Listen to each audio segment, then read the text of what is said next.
Tidak semua surat somasi atau teguran itu kemudian direspon ya, atau dijawab atau dibalas gitu. Ya. Nah, kalau ditanya seberapa kuat di mata hukum, surat somasi cukup kuat gitu. Karena apa? Karena setelah surat somasi biasanya berlanjut, kalau misalnya tidak direspon, berlanjut ke pengadilan. Nah, di pengadilan itu surat somasi jadi bukti bagi hakim bahwa pihak somasi ini tidak punya etikat baik.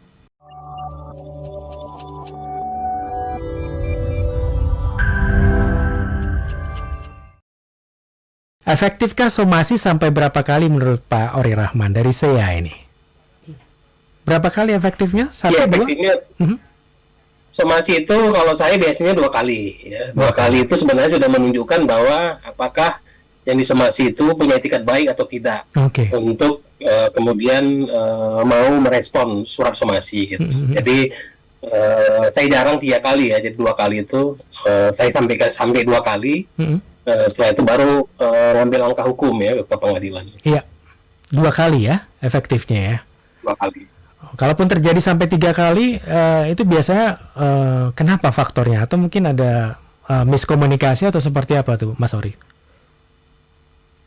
Ya, jadi biasanya kalau sampai 3 kali itu biasanya ada masalah surat somasi itu mungkin nggak sampai ya.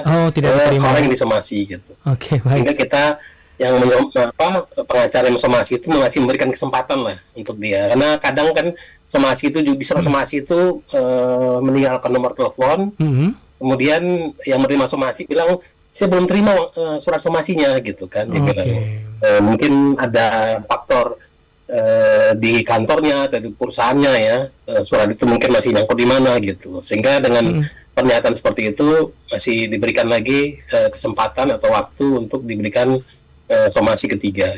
Baik. Terima kasih loh sahabat Sonora sudah bertanya lewat WA di 0812-112-9200. Mas Ori, kita ke pertanyaan berikutnya ya. Oke, ada Ibu Lisa. Selamat malam Ibu Lisa. Mau tanya ini Pak Ori, Mas Ori ya, pengacara saya pernah memberikan 2 kali somasi. Ini pengacaranya Bu Lisa ya, kepada sebuah perusahaan ini kasusnya.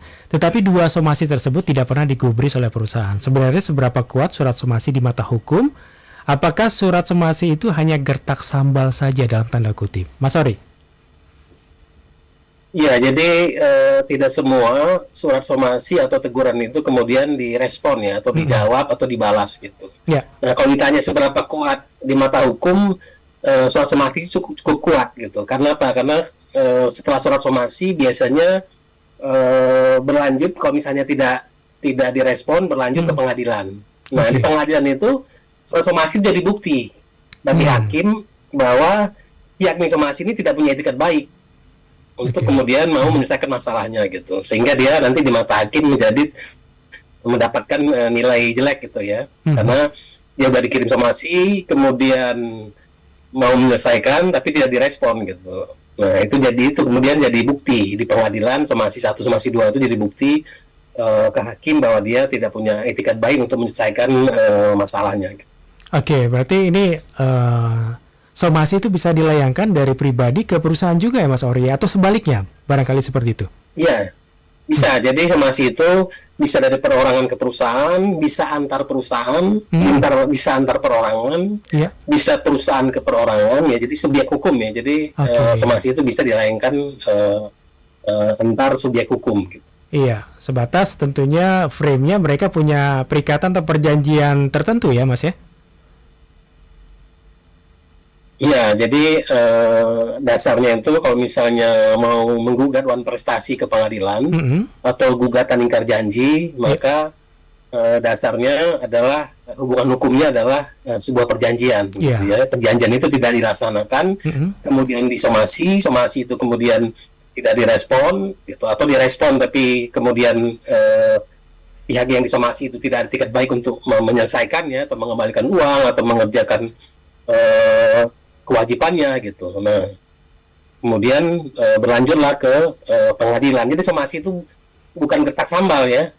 Biasanya saya kalau misalnya ada klien saya mau somasi orang, saya bilang ini somasi ini harus serius, saya bilang. Karena apa? Karena dari bukti-buktinya cukup kuat untuk dilanjutkan ke pengadilan supaya nanti hakim ya akan kemudian memeriksa dan memutuskan siapa yang kemudian yang melanggar perjanjian. Oke, jadi ungkapan gertak sambal itu tidak sepenuhnya dalam artian betul ya, karena ketika kita mensomasi seseorang harus ada bukti-bukti yang kuat, begitu ya, Mas Ori ya? Iya, jadi nanti kelihatan itu misalnya kalau ada orang somasi nanti kelihatan di surat somasi itu kelihatan apakah dia punya cukup bukti atau cuma gertak sambal misalnya atau seperti apa. Itu biasa pengacara tuh tahu gitu. Jadi ini serius ini karena bukti-buktinya valid misalnya ya, atau ini cuman gertak aja, kemungkinan nggak sampai ke pengadilan gitu. Jadi itu biasanya bisa dilihat ya dari surat somasinya gitu. Iya, jadi bisa diidentifikasi ya untuk teman-teman advokat ya, ini somasinya serius atau tidak begitu ya. Iya.